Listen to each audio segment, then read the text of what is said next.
In emergencies, you don't get time to think. You just react. When someone's heart stops, you start chest compressions right away, keeping their brain alive until help shows up with a defibrillator. You stop the bleeding first and worry about fractures later. But as I sat on my back patio, staring at the beer in my hand, I had no idea what to do next. This was a new kind of disaster, and I didn't see it coming. I'm a critical care nurse. My job is spotting the little things, subtle changes in a patient's condition, and acting fast enough to save their lives. But somehow, I missed all the signs that my marriage of nearly 18 years was coming apart. And honestly, I wasn't interested in saving it. I wanted to destroy it, make it hurt. But after thinking things through, I realized hurting innocent people wasn't the way to go.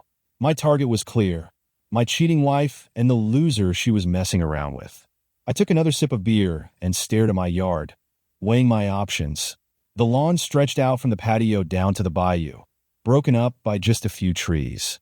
My house, a traditional Southern-style home with all the modern comforts, was a gift from my father and grandfather when I got engaged.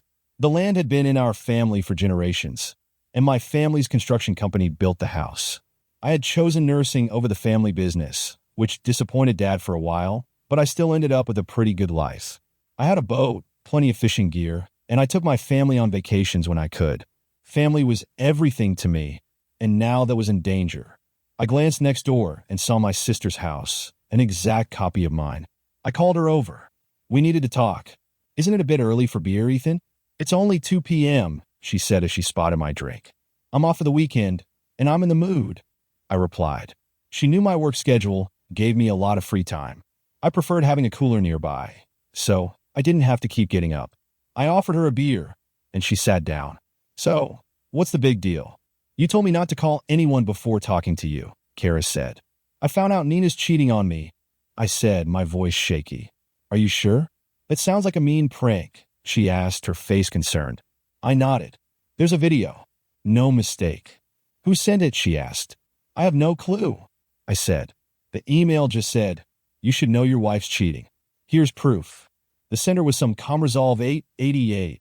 Kara's face twisted with anger. "That two-faced cow. Doesn't she realize you'll crush her and that sleaze bag? Do you know who it is?" I nodded, about to tell her, but she jumped in before I could answer. "If Derek ever did that to me, I'd burn his life to the ground. How is Nina even finding the time to screw around? She's home most nights, except for those bachelorette parties, and I'm always there with her. She works with Derek, and they carpool together." He would have picked up on something. Her face suddenly went pale as realization hit her. "Oh my God, she's cheating with my husband." Her face turned red, and tears welled up in her eyes. "I'm so sorry," I said, pulling her into a hug. "I wanted to tell you gently. I've had a couple of hours to calm down, at least enough to stop myself from doing something stupid." She cried for a moment, then wiped her face and straightened up. "Okay, so what now? Do we wait for them and confront them? I love him, but I'm not letting this slide." "We've got to be smart about this," I said. "Act normal tonight, just like nothing's changed. Greet them with a smile." Kara frowned, clearly not liking the idea. "You're kidding, right? We can't just go on like everything's fine." "We'll get a lawyer tomorrow," I replied. "And hey, at least we're not walking around with STDs," I added, trying to lighten the mood with a smirk. Kara rolled her eyes. "Hell, I didn't even think of that," she said, pointing at me. "You know I make jokes about being dramatic, but this is too much even for me." She finished her beer and tossed the can aside. I handed her another. "For the record, I'm not doing anything with Derek. I just got my period, so he's out of luck until we figure this out. Nina can have him. He's getting nothing from me." "We can't let the kids find out yet," I warned. "They went to Mom and Dad's this morning. They didn't ask any questions, just got into Logan's car and took off. The kids, my son Logan, 17, and the younger ones, Ethan, Tyler, Leah, and Haley, all 16, were more like siblings than cousins, especially after spending so much time together during the pandemic. Derek had been a good dad and uncle, always involved in their school and sports. I was the one who took them outdoors, camping, fishing, hunting. We started in the backyard and eventually made our way deeper into the swamp.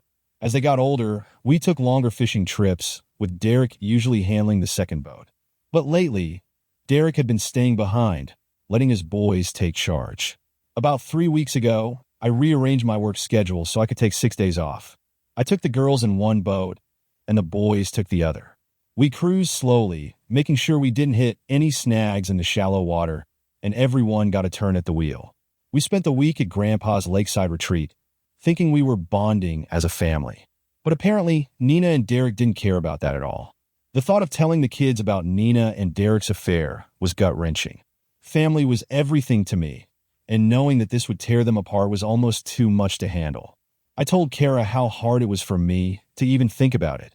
"We can't keep it from them forever," she said, "but we can hold off for a little while. I'll make sure they don't notice anything's wrong." "What's our next move?" "I can't forgive Nina for this, no matter what excuses she makes," I said. "Same here," Kara agreed. "I've put up with a lot, but I won't tolerate cheating. I need to figure out how to get rid of Derek without losing everything. I can't risk jail, and I won't let him take the kids." "I hear you," I said, cracking open another beer. "We need to hit him where it hurts, his wallet. I'm going after every cent, child support, alimony, whatever I can get." She nodded. Derek made more money, so Kara had a better shot at taking him down financially. Meanwhile, Nina could make my life a nightmare in court, especially since judges tend to side with women in divorce cases. "I deal with trusts and wills in my job, but I know enough to say our assets are safe," Kara said. "The houses are protected. Dad gave them to us before we got married, so Nina and Derek can't touch them. Nina might try to stay in your house until the kids are grown, but she won't be able to claim it." "Didn't you and Nina sign a prenup?" Kara asked. "Yeah, we did," I replied. "Dad insisted on it. The prenup says if one of us cheats, they only get 20% of the joint assets and no alimony." Nina's dad, a Derek plastic surgeon, made sure that prenup was ironclad. He wasn't too happy when I got his daughter pregnant, and he wasn't about to let me walk away with half his money. "My dad made sure Kara and Derek signed a similar prenup," I said. "That video of them is what's worrying me," Kara replied. "Who recorded it? And how?" "There were at least 3 cameras," I explained. "The video I got showed the same scene from multiple angles, which means it wasn't edited yet. And from the looks of it, neither Derek nor Nina had a clue they were being filmed." Kara insisted on seeing the video, so I pulled out my tablet and showed it to her. "Holy crap," she muttered as it played. Hearing Derek and Nina mock us, laughing about how clueless we were, made her blood boil. "Derek is finished," she spat. "But we need to find out who made this video. The last thing we need is this haunting us down the road." "I'm with you," I said. "I don't care if the world sees it, as long as it doesn't hurt us." We agreed to keep a low profile, at least for now. Kara fell silent, her face grim as she processed everything. Then she broke down, and before long, we were both crying. There was no use pretending anymore. That night, I met Nina at the door, smiling and giving her a hug and a kiss like nothing had changed. I half expected her to pull away, but she kissed me right back, no hesitation. There wasn't a trace of aftershave on her, just her perfume. Despite the rage boiling inside me, I played my part and told her dinner was ready. Kara and I had already ordered takeout. Neither of us felt like cooking. We even joked about poisoning our spouses, but it was just dark humor, a way to let off steam. The next morning, I watched from the window as Nina got into Derek's car. I called Kara. "How'd it go?" I asked. "No problems," she replied. "The joking and planning helped me keep it together. Any clue where they're sneaking off to tonight?" Kara, always a bit hot-headed, needed an outlet. We both did. Honesty was the only way we'd get through this. At 10 a.m., we sat in the office of one of Kara's bosses, Blake, a divorce lawyer and an old friend. He agreed to take our case. "Are you sure you've got video evidence of both of them?" he asked. "We've got it," we assured him, but didn't show it yet. "As long as you can prove infidelity, you're in the clear. Your prenuptial agreements are ironclad," he said, looking over the documents. "Ethan, did you have a lawyer review this before you signed?" I nodded. "My father made sure of it." Kara used the same lawyer. Blake continued. "Since the prenup is strict, the cheater gets only 20% of the joint assets. That includes savings and investments, but not personal income accounts. Do either of you have any hidden assets?" We shook our heads. "What if Nina has some money stashed away that I don't know about?"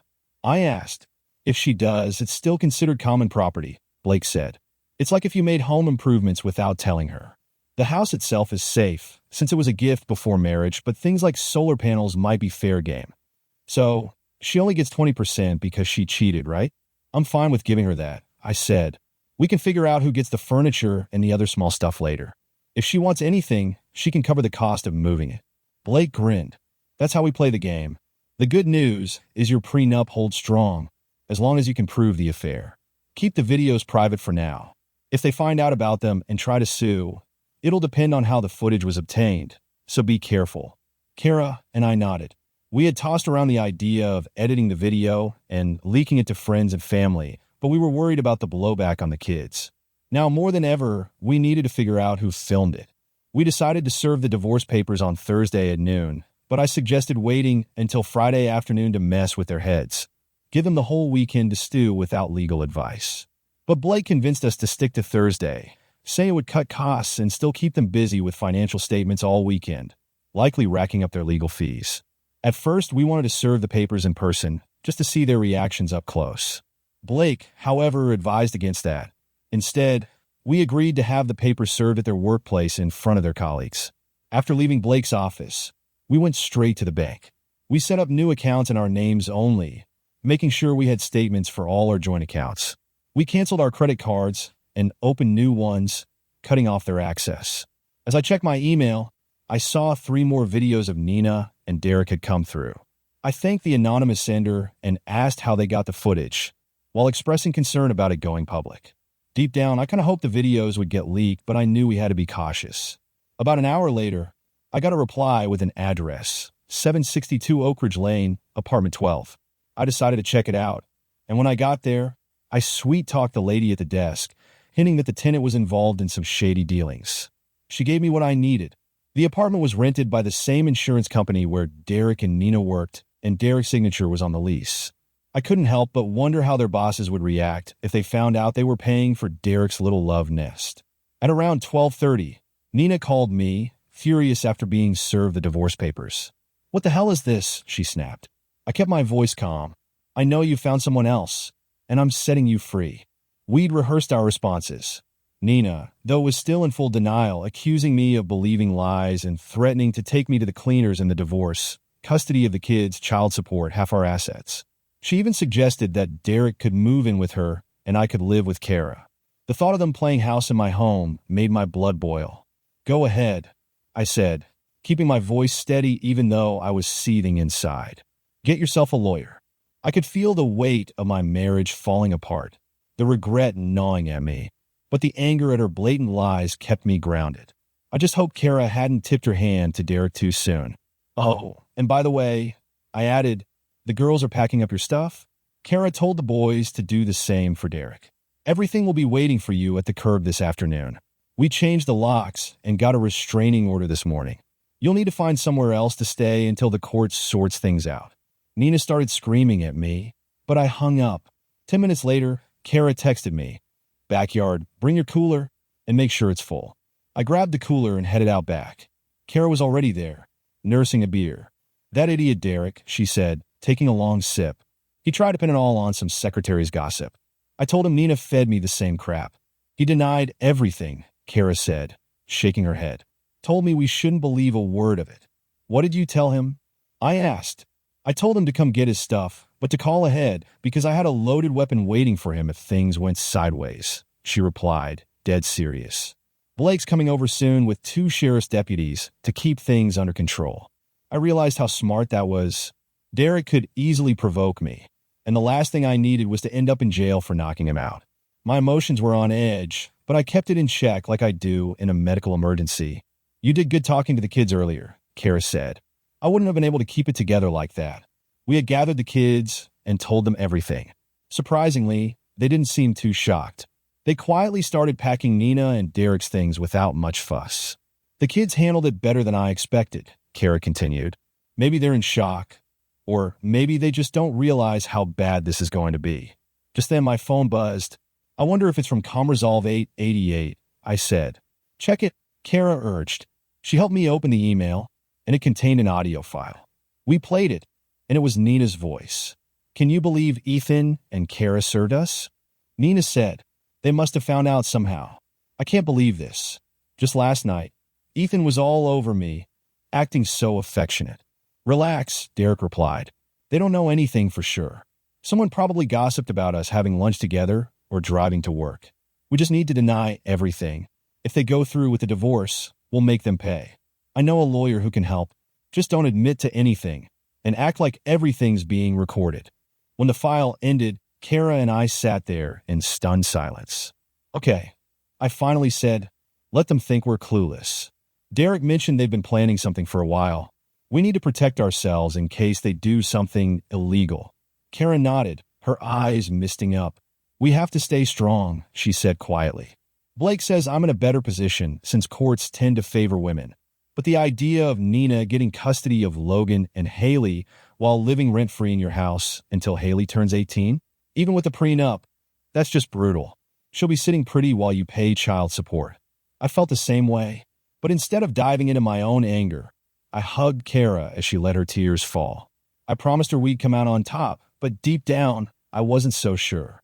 Divorce is just a game of damage control. When we got back inside the house, the kids were quiet. Haley and Leah were busy packing Nina's clothes into suitcases, and when they ran out, they started using plastic garbage bags. I told them to snap some pictures of everything. I wanted to make sure every bit of Nina's belongings was accounted for when we divided the assets. Next door, the boys were nearly finished. Derek didn't have as much stuff, and the boys were just shoving his clothes into bags without bothering to fold them. I had a smile when I saw Ethan cramming a $2,000 suit into a garbage bag. They knew where their loyalties lay. Nina texted me soon after, and I called Blake. He showed up with 2 sheriff's deputies, just as promised. "Relax and enjoy the show," Blake said with a grin. When Nina and Derek arrived, they brought someone I hadn't expected, Tanner Givens, a bully from my childhood who I hadn't seen in years. As soon as he laid eyes on me, his smirk was back. "Hey, Ethan," he sneered. "I hear you're having some trouble with your wife and your son-in-law." "No big deal. If I'd had a weapon, I swear I would have used it right then." Tanner was built like a tank, and fighting him wasn't an option. "Hey, Tanner," I said, forcing myself to stay calm. "Just trying to work things out. You don't actually believe my boy Derek is messing around with your wife, do you?" Tanner said with a nasty grin. "That's the story," I replied, as Blake subtly stepped closer. Nina started accusing me of draining our joint bank accounts, but I was ready for that. "Yeah, I've got statements that show what was in there. You'll get what you're owed." She clearly hadn't realized her credit cards wouldn't work anymore. Neither Kara nor I followed Nina and Derek into the house. We let the kids and the deputies handle it. Haley and Leah trailed behind Nina, making sure nothing disappeared. Logan and Ethan stayed on Derek's heels. "Where's my jewelry?" Nina snapped, and I knew this was going to be a problem. Over the years, I'd bought her high-end jewelry worth at least $25,000. Most of it was locked up in my safe, and I'd already taken photos of her ring and necklace for insurance purposes. Tanner tried to stir up trouble, but I cut him off, explaining that I had taken pictures to prevent anything from being lost or stolen. Blake quickly stepped in and suggested getting a fresh appraisal of all our assets. After a brief chat with Tanner, Nina reluctantly handed over her jewelry. "Where am I supposed to go now, you jerk?" Nina demanded. I almost told her to head over to the Love Nest on Victoria Street, but I bit my tongue. I just shrugged, realizing that all the love I once had for this woman was long gone. Now all I felt was coldness and anger. Nina and Derek finally left with Tanner trailing behind them. I wondered if they were headed for that apartment, and Blake smiled knowingly. "I hope so," he said. "We've got someone keeping an eye on them. If we can confirm that apartment, it'll help with the negotiations."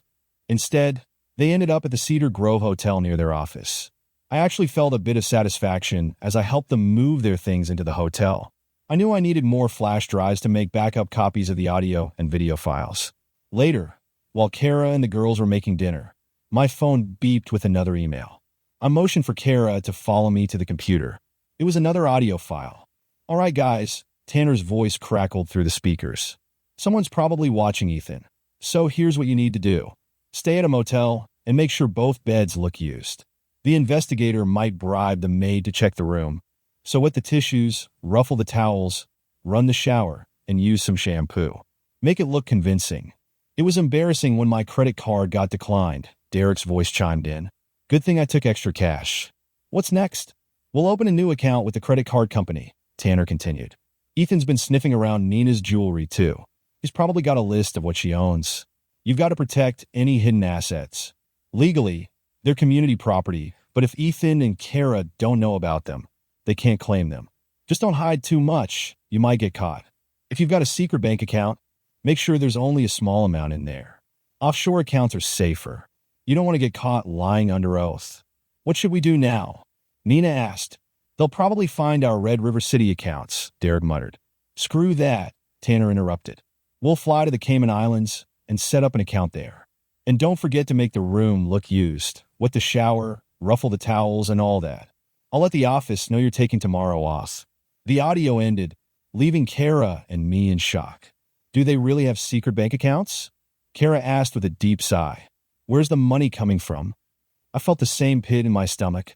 We see the bank statements, I said. He couldn't have hidden that much, could he? Nina and I used to withdraw $50 each week for spending money, and we both reviewed the credit card statements religiously every month. How had things gotten so out of control? I had bluffed to the apartment manager that Derek was mixed up with pills and escorts, but now I couldn't help wondering. Was he hiding something worse? Still, we decided to drop it for the night and join the kids for dinner. There wasn't much we could do about hidden bank accounts anyway, at least not immediately. The next morning, I headed over to Blake's office. I had arranged for a local dealer to appraise my guns and lined up a jewelry evaluation for all the pieces Nina had. Kara went to work for a while, and then we met up at Blake's later in the day. I played him the audio files we'd gotten the day before. I'd love to know who's sending these, Blake said, looking puzzled. How they managed to bug Nina and Derek at the hotel that quickly is beyond me. A private investigator couldn't have moved this fast. We might need a court order to get a full look at their bank accounts, but that could mean hiring a specialist. When he asked if we had noticed any money missing, both Kara and I shook our heads. If you want this divorce to move fast, like you've said, we need to keep pushing, Blake explained. Next week, we'll meet with Nina, Derek, and their lawyer to go over the assets. Then we'll present everything to the judge. Louisiana's Napoleonic Code makes divorce simpler, especially when we've got proof of cheating. Counseling is pointless at this stage. Once the judge rules, you'll be waiting about 6 months and then it's done.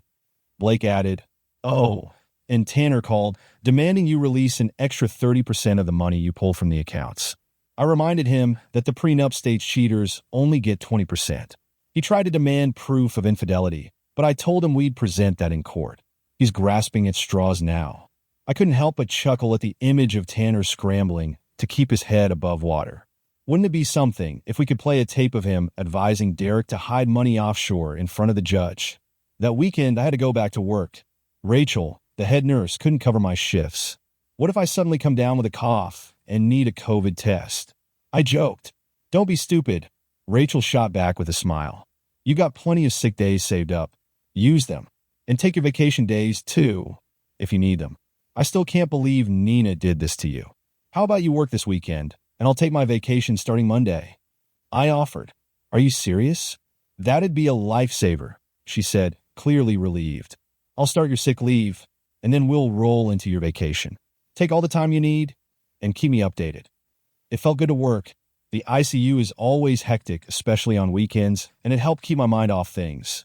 So I was surprised to see my father-in-law, Dr. Harrison Wells, waiting for me at the nurse's station. Dr. Harrison Wells. I greeted him cautiously, aware that the staff would be watching. What brings you here? Cut the crap, Ethan. We need to talk, he said sharply. We headed into the head nurse's office, and the moment the door closed, he hit me with it. What's this about you kicking Nina out? She called her mother, crying her eyes out. I didn't hesitate. John, Nina's been cheating on me. She's having an affair with Derek, my sister's husband. I'm in the middle of trying to keep my family from falling apart. That's just office gossip, he said, shaking his head. They commute together, sure, and they have lunch sometimes. But that doesn't mean anything. She told us all about those rumors, and she said they were just that, rumors. I decided it was best to be straightforward with him. Despite our past disagreements, he deserved to know what was really going on. John, I haven't told anyone the full story, I said, looking him in the eye. Only my lawyer and my sister know. Nina and Derek don't even know what I have yet. But I've got proof. There's video. There's audio. This isn't just gossip. John looked like someone had punched him in the gut. He wasn't expecting that. What are you going to do? He asked, though he clearly knew the answer. What can I do? I said, feeling the weight of it all. I've got to protect the kids. I can't just let this go.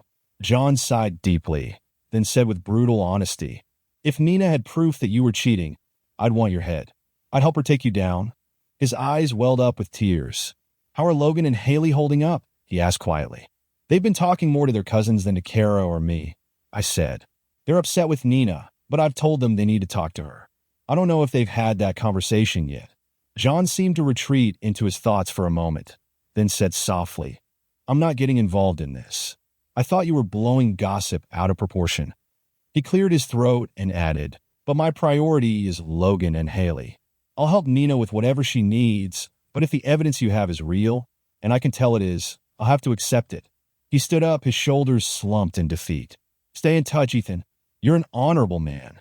And with that, he walked out, looking more heartbroken than angry. I felt sorrier for him than I did for Nina. Later that night, when I got home, Kara was waiting for me. "So, Dr. Harrison Wells finally realized his daughter isn't a saint," she said. "We're going to have to tell Mom and Dad soon." "I was thinking tomorrow night, after my shift," I suggested. "We can't keep them in the dark much longer." Kara agreed. We knew the conversation wouldn't be easy, and it wasn't. The next evening, when we sat down with our parents, my dad had only one question. "Do you have proof?" I assured him I did. Like John, my dad's main concern was for the kids. I understood that. In our family, children always came first, and the adults dealt with the consequences of their actions. We were raised to protect the kids, but also to tell them the truth when it mattered. The emails from our mysterious source had stopped coming, but I didn't need any more evidence. I already had 4 explicit videos of Nina and Derek, and the audio recordings left no doubt that their affair had been going on for a while. It wasn't just about the betrayal anymore. Nina had defrauded our family, financially and emotionally. The thought of her squirreling away enough money to fly off to the Cayman Islands made me furious. She wasn't just unfaithful, she was a thief. Blake started digging into their financials, using their social security numbers to track down hidden accounts. He was ready to subpoena bank statements if we found any suspicious activity. Some of our questions were answered that Wednesday, when we sat down with a court-appointed financial arbitrator to go over our assets. I handed over my salary info, and Nina's pay stub was presented. She made $5,000 a month, and my income varied depending on overtime, but overall, we earned about the same each year. Blake reassured me that even without the prenup or the evidence of her affair, alimony would be minimal given our similar incomes. By Monday, the auditor had requested our income tax returns for the last few years. I found mine in the desk at home, but Kara had to get hers from her accountant. She was livid when she discovered that Derek hadn't filed their returns with the rest of their documents. Derek made about $80,000 last year. I earned $50,000, she fumed. Her mood lifted a bit when Blake told her she'd likely get a solid maintenance payment. Then, Tanner came into the conference room, dragging a sullen-looking Derek and Nina behind him. Nina glared at me with a surprising amount of anger. I had expected some kind of apology, but she stayed silent, likely on Tanner's advice. Derek, on the other hand, looked like he was struggling to keep a neutral expression, but the tension was obvious. The court officer introduced himself and his assistant, who was there to take notes and keep an electronic record. "Let's get started," he said. "Your attorneys have forms for you to sign, confirming that your statements today are true and can be admitted into evidence. Our goal here is to compile a full list of assets and income for the judge to review. We won't be discussing prenuptial agreements at this stage."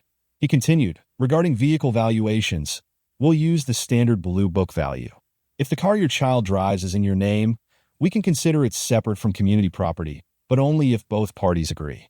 We'll get to the financial details soon, but let's start with Mr. and Mrs. Warner. Listing the cars, firearms, boat, and household items didn't take long. Even Nina's jewelry wasn't a sticking point. I had it appraised, and its value turned out to be more than what my truck and guns were worth combined. Tanner insisted that the solar panel system be treated separately, handing over a document that listed its value and depreciation. Blake skimmed it, made a few notes, and nodded. The 401k accounts came next. I questioned why they were included, thinking they should be off the table. "No, they count," Blake explained, "because you've been married for more than 10 years. But don't worry, the values for both of you are pretty close, so it's not a big deal." Next, we reviewed the checking and savings accounts. Blake submitted the statements showing I had taken 80% of the funds, just like Kara had done with her and Derek's accounts. Looks straightforward, the auditor said. Then, turning to me, he added, but there's a big discrepancy between Mrs. Warner's estimated salary and what she reported on her tax returns for the last 2 years. Derek visibly tensed up. I estimated each of us earned about $60,000, I explained. I just multiplied her monthly salary by 12. Yes, the auditor replied. But for the past 2 years, Mrs. Warner has reported an income of $140,000 annually. I couldn't help but blurt out, "What the hell?" The assistant frowned at me. "Didn't you look at your tax returns?" he asked. I shook my head.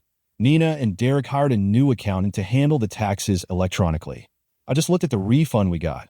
Nina's face turned purple with rage. Mrs. Warner's salary includes $80,000 in bonuses each year, the auditor explained. I glanced at Tanner, still stunned. Then the auditor added, and Mr. Fields received $110,000 in bonuses annually as well. Kara, clearly frustrated, asked, "How much does that leave them with after taxes?" "About $80,000 a year each," the auditor replied, totaling roughly $160,000. "So, where's all that money, Nina?" I demanded, my patience gone. "Is that why you were in the Cayman Islands last Friday? Were you hiding it?" Nina snapped. "How did you know that? Are you following me?" She quickly composed herself. "No," I said calmly. "You did it yourself. You and Kara insisted the kids install phone locator apps on their phones. Logan and Haley used it to track you when you didn't answer their calls on Friday. They saw you reappear near the coast, which means you were in the Caymans." Nina and Derek looked completely shocked. "They checked your office on Monday," I continued, "and when you weren't home, they figured you were in Red River City, likely transferring money into new accounts." Blake cut in. "Tanner, we'll be getting the account statements. It's illegal to hide money offshore to avoid distributing joint assets. Your clients flew to the Caymans right after hiring you, and hiding assets like that is a felony." Nina started crying, and even Derek looked rattled. Tanner, however, turned pale and then red, clearly frustrated. "I didn't do anything like that," Tanner said, glancing nervously at the recorder and the assistant typing furiously. Kara asked, "Can we force them to return the money?" Blake nodded. "Yes, once we prove infidelity in court, we'll be entitled to 80% of those accounts. Even if we have to garnish their wages, we'll get what we're owed." "But there's no money left," Nina suddenly shouted. "It disappeared when we tried to transfer it." Derek tried to quiet her, but she was too upset to stop. "I think you stole it," she accused me. I just stared at her, dumbfounded. I didn't even know about the money until recently. I suspected something, but I had no idea it was this much. "So, what are you saying? Did you spend it all or lose it?" Because both sound like nonsense. Nina, now calmer, explained, "We tried to transfer the money electronically from the bank in Grand Cayman, but the transfer was denied.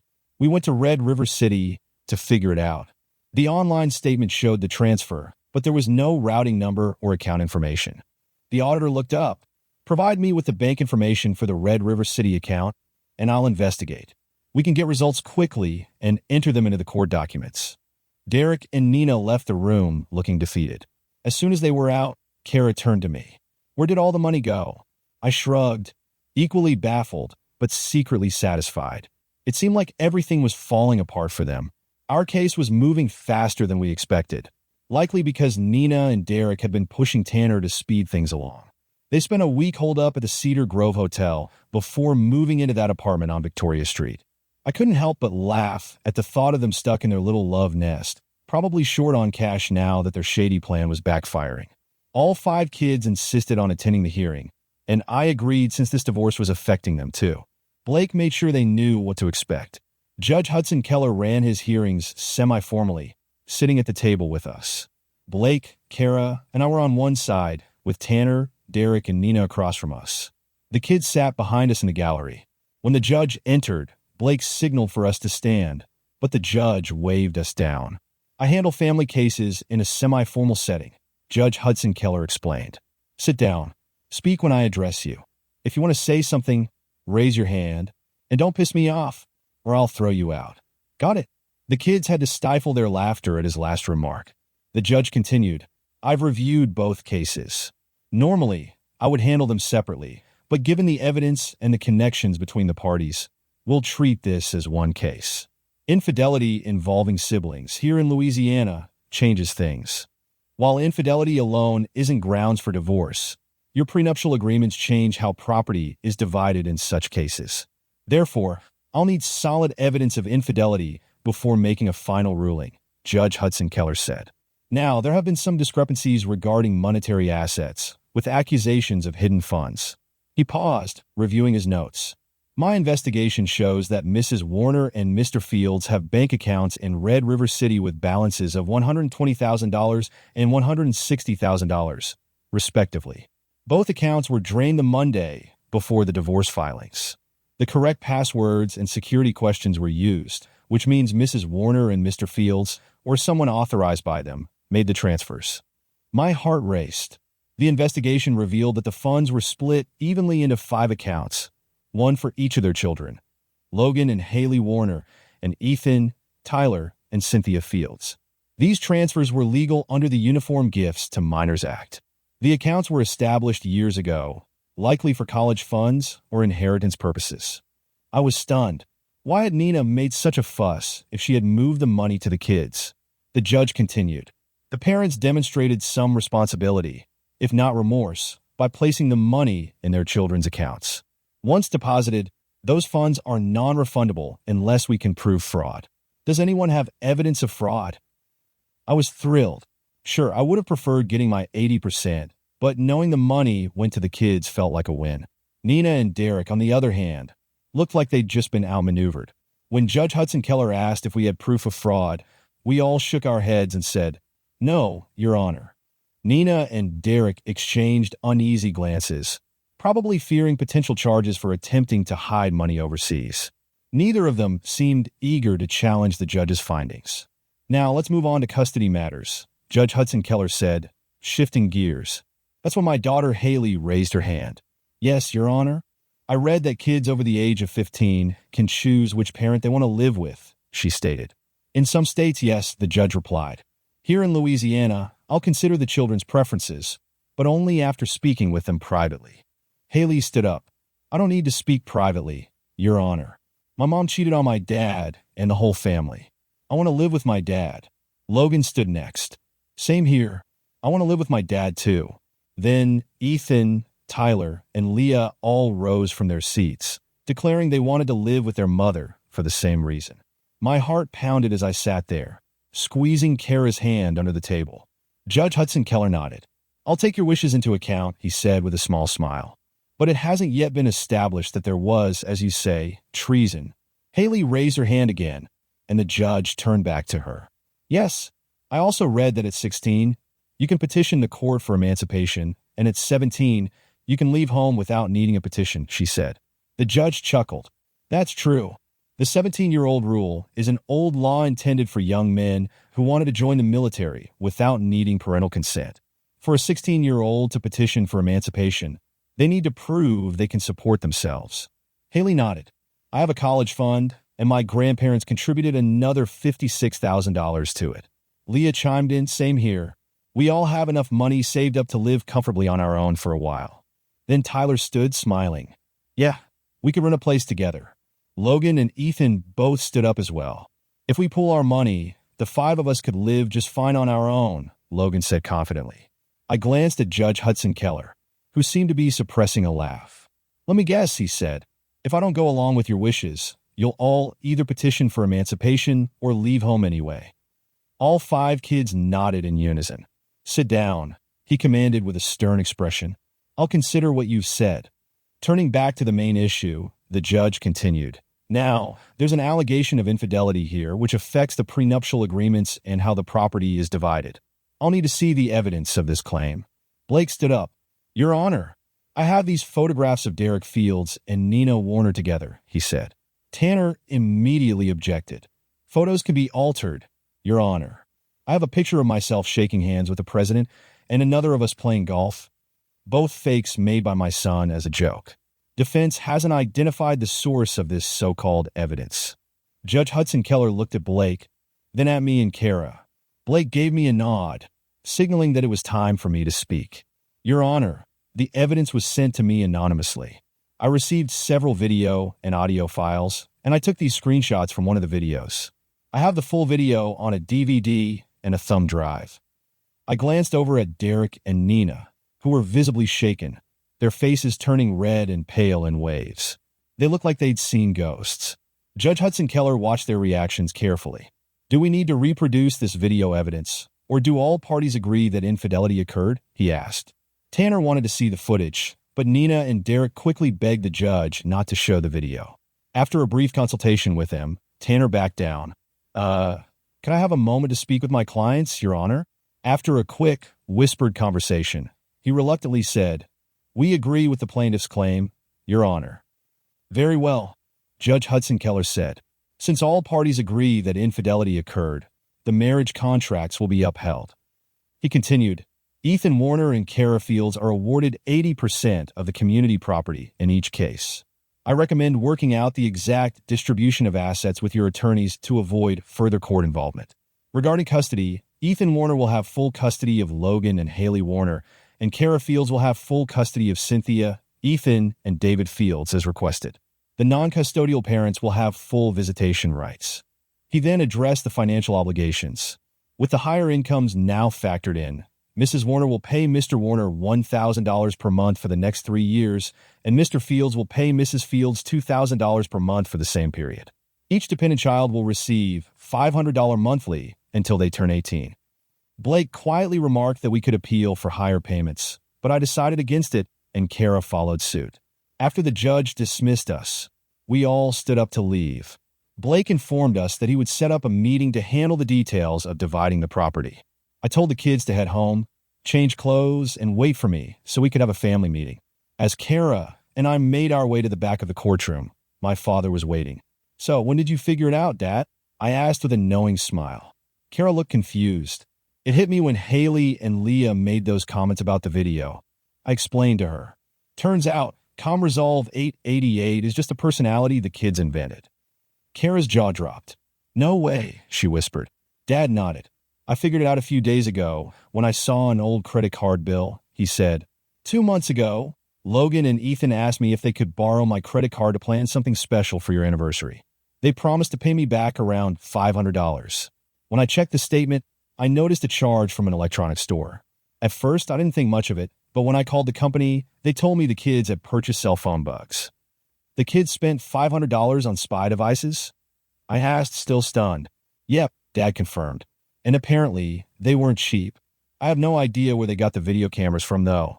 Curious, Dad followed me home, where all 5 kids were waiting in the living room. The moment we walked in, they went silent. Let's go to the kitchen and sit down, I said, gesturing for everyone to gather around the table. Kara grabbed 3 beers, handing one to Dad and me. Logan and Ethan held out their hands, grinning like they expected to get one too. You might be old enough to play spies, I said, but you're not old enough to drink. They shrugged, knowing I wasn't really mad. Okay, who wants to start? I asked, leaning forward. Let's hear it from the beginning. Haley jumped in first. It started when Leah and I stopped by Mom's office, but she wasn't there. Neither was Uncle Derek. This was around the time they started the second phase of the COVID lockdown. We figured we'd get some money from one of them to go see a movie, but when we asked the receptionist, she said they'd been gone for a while. It was already way past lunchtime. Haley paused, glancing at Leah. That's when we decided to track them using the locator app Mom made us install on our phones.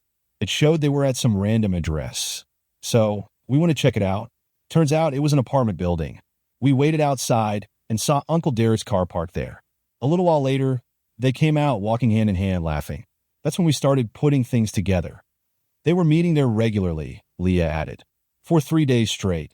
They went back to that apartment for about an hour and a half, sometimes even late at night, after work, but before they went home. That's when we told the boys what we saw. Ethan picked up the story.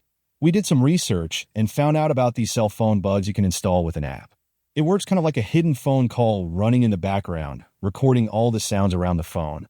The downside is that it drains the battery faster, but it doesn't interfere with their regular calls. So, we convinced Pop to let us use his credit card to buy them. Sorry about the fib, by the way. He grinned, but I waved it off, too intrigued by the story to get angry. Installing the bugs was easy, Ethan continued. We downloaded the app onto their phones and just waited. We took turns listening in, and when we heard something important, we recorded it. That's where the audio came from. But how did you get the video? I asked. And how did you figure out which apartment they were using? Logan spoke up. That part was tricky. We noticed both Mom and Uncle Derek had keys labeled 12. It wasn't their office number, so I figured it had to be for the apartment. I made a copy of Mom's key. Haley chimed in again. We went into the apartment a few times when they weren't there to look around. That's when we decided we needed cameras. We bought a few cameras and a small transmitter, Tyler added, excitement in his voice. The cameras were motion activated, so they didn't waste battery life. We hid the receiver under the couch. It picked up footage from the cameras and sent it to our receiver, which we recorded. I let out a long breath. So, you guys took video of Nina and Derek, recorded their conversations, and sent some of the files to me? Logan nodded. Yeah, that's pretty much it. I looked at my kids and my nieces and nephews. They had just described the end of several marriages, mine included, and the destruction of 2 families. Yet, here they were, talking like it was some secret mission. I needed to tread carefully. These were my kids, after all, and despite everything, I didn't want to destroy our relationship. There was one more thing, though. What about the money? I asked quietly. Haley's face grew serious. That's the other part, Dad. When Leah and I first found that apartment, I realized something. Mom wasn't just gone physically. She had checked out of our family emotionally a long time ago. They had clothes there, some of Mom's outfits I recognized. She even had a makeup kit and towels stashed away. It was like they had a second life. They'd go there, work out, clean up, and come home like nothing was wrong. We were angry, Leah added. They weren't just betraying you and Aunt Kara. They were betraying all of us. And then we found the bank accounts, Haley said, leaning forward. It was sort of an accident. We found some papers in the apartment, account information, passwords, that kind of thing. We started looking into it and figured out how to access the accounts online. It took a while to dig through all the paperwork, Leah added, but we pieced it together. We even snuck into Dad and Aunt Nina's offices a few times, checking through their files. The receptionist let us in a couple of times when they weren't around. She giggled, as if recalling some harmless prank. We found a notebook in Aunt Nina's purse. It didn't say secret bank account, but we figured out the password was for something more important than her cell phone. And it worked. Logan took charge after that, Tyler said proudly. Once we realized they had these secret bank accounts, we got mad. We thought they might have been dealing pills or stealing money from work. Logan's face darkened. That's when Tyler came up with the idea of moving the money into our accounts. We were done with them lying to us. Tyler blushed, clearly embarrassed.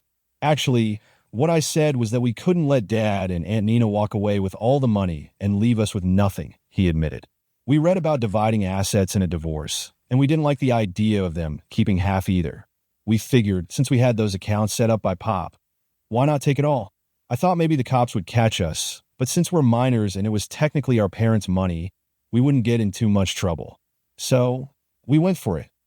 If we'd known about the 80-20 split, we probably wouldn't have done it, Haley said a bit regretfully. But honestly, it worked out better this way.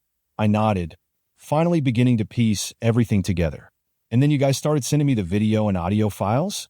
I asked, looking around the table. I could see they weren't exactly proud of it, but they weren't ashamed either. Logan spoke softly, his voice serious. That part was hard. We were furious at Mom and Uncle Derek for what they were doing to the whole family. We didn't want to hurt you and Aunt Sue, but we felt like we had no other choice. So, we sent you that first video, hoping it'd force something to happen. We kept hoping you'd come over to Pop and Nana's, Ethan added. We knew you were upset, and we figured if you found out the truth, you'd tell Aunt Sue. If you'd ever pulled out a gun or something from the safe, we would have told you everything on the spot. But we moved on after that. We'd already taken the money Mom had hidden. I guess we technically stole it, but we figured they were cheating us, so it was only fair. I glanced over at Kara, who looked like she had been in shock since the conversation started. She finally smiled and said, Well, I hope you kids never get mad at me. Aunt Sue, I said with a grin, if you ever nail me like you did your mom and Derek, I'll fight back, even if it's with a walker in a nursing home. They all burst out laughing at my playful threat. You won't have to worry about that, Daddy, Haley said. You'd never let us down. We Cajuns stick together. My dad raised a brow.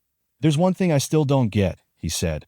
You bought those cell phone bugs with my credit card and those things were pricey. But where do you get the money for the cameras? Logan was quick to answer. We used the money we borrowed from Mom and Uncle Derek. The cameras cost about $500 each because they shot full video with sound and had built-in motion and sound detectors. We got 5 of them, plus another $500 for the hidden transmitter that sent the signal to Haley's computer. That's $3,500 plus shipping, Logan continued.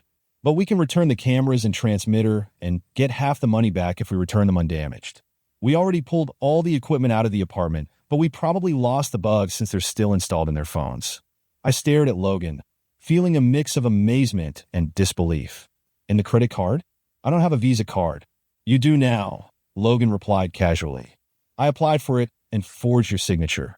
It's got a $10,000 limit. We bring in the mail every day, so hiding it was easy. Haley grinned. Leah and I also set up the email account, ComResolve888. Ethan came up with the name because, well, he was pretty mad at Mom and Uncle Derek. As I looked at Kara, my dad, and my kids, I realized how impressive their operation had been. It wasn't just sneaky. It was downright smart. Even Kara seemed impressed, despite the whirlwind of emotions. So, are the bugs in the cell phones still active? I asked. Tyler nodded enthusiastically. Yep, as long as the batteries are charged, they're still working. We know where they are and what they're up to all the time. If they're on the phone, we can hear it. It's voice-activated. So mostly we hear car noises or work stuff. We take turns listening and pull out anything important. I shook my head, half in disbelief. Unreal. But I'm going to need access to those recordings, I said, already planning our next move. Thanks to those recordings, Kara and I knew every demand Nina and Derek were preparing to make during the property division meeting. Nina, desperate to get her jewelry back, agreed to give up most of the cash and all of the housewares without much of a fight. We let them have some things without arguing, but we made them sweat for it. At one point, Kara even suggested they walk across town wearing signs that said, "We cheated on our spouses," if they wanted to avoid us appealing the alimony and child support amounts. I thought Tanner was going to pass out when Kara made that threat. We could overhear him later telling Nina and Derek they were lucky with the child support payments and warning them we might still appeal. Kara eventually backed off, but not before making them both apologize on their knees. As if all of that wasn't enough, 2 months after the hearing, news broke at Nina and Derek's workplace. Somehow, their employer found out that Derek had rented an apartment using company funds. While everyone in the office had received bonuses the last couple of years, Nina's bonuses had been unusually high, and Derek's were no different. No one ever figured out why or how, but the company fired both of them quietly, trying to avoid the scandal. None of the videos ever made it online. Kara and I didn't really care, but we joked over beers that it would have been funny to make Nina and Derek internet stars. The kids, however, were adamant about not embarrassing themselves or our family, and we respected that. Now Nina and Derek live in Delta Shores, working for a small shipping company.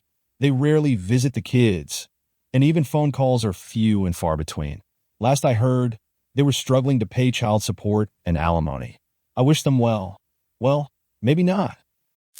Thanks for watching, and don't forget to like and subscribe. New cheating wife stories tomorrow.